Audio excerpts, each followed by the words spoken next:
हाय, मी नितीन गौरखेडे. माझे केस जात होते, एकदम पातळ पातळ झाले होते. तेव्हा तिथे माझी कलिग होती, तिने मला बर्डे सरांच्या क्लिनिकचा रेफरन्स दिला.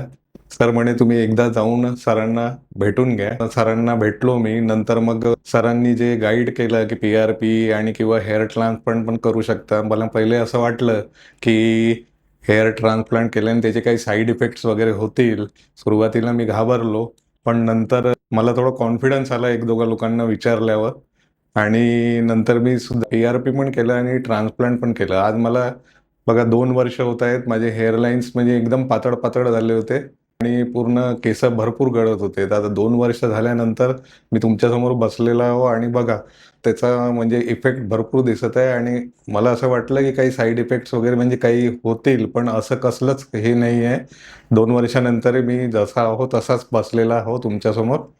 तर मी तुम्हाला प्रिफर करतो की तुम्ही नागपूरला बर्डे सरच्या क्लिनिकला अवश्य एकदा व्हिजिट जा, तुम्हाला असे प्रॉब्लेम असतील तर. थँक्यू.